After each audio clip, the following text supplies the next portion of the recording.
This is the fifth edition of this forum, and you are one of the members since the beginning. Yes. How this is growing? And well, I think so far it has been a good forum for ideas. As you know, each edition has had a proposal and so forth. Where most of us have been getting concerned is how to implement. Some of the projects have been very good, like the agro-industrial complex, in which we were quite excited ourselves, and a lot of other countries too. But it was the question of how do we move from here? The idea has been developed, it's a good idea.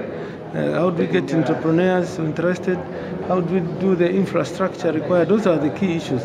This is the reason why I had proposed that this particular session should have concentrated more on funding projects, bringing together entrepreneurs, bringing together financial institutions, and let them sit down and see how some of these projects can be funded. But as you know, we had this big development in North Africa, so it seems to have played a very big role and coming top of the agenda. But even with that, we still have a session to deal with the finance tomorrow, and hopefully we can see how those roads in the industrial complexes, those dams and other things can be funded. So this is going to affect the ordinary people in most African countries?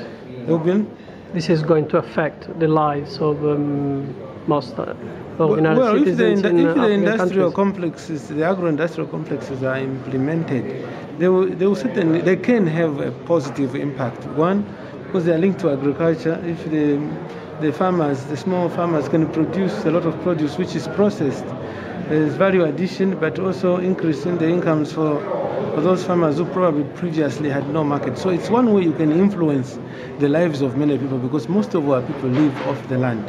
And when they are selling things, just raw produce, they don't get so much money. But if it can be processed, society as a whole benefits a lot. And those complexes are supposed to be in rural areas, so you also get some industrial activity starting to emerge in rural areas. You take electricity to the rural areas. People who previously had no electricity will have electricity, and they can do a lot more with electricity. Even irrigation is much easier with electricity. So that was the whole concept, and it was a good idea. Okay, what is your job now that you are off being the governor of the Bank of Zambia? I'm retired now. I'm just a retiree, if you can call it that. Yeah. Okay. Similarly, the project we had, the urban development, it's a good idea. Most of African countries are developing in a very unplanned manner, and you need to invest into having good cities. Otherwise, you have just the whole town is a slum. That has got its own problems, disease and other things. So you start early before towns become very big. We can have more orderly development. Okay. Thank you very much. Thank you.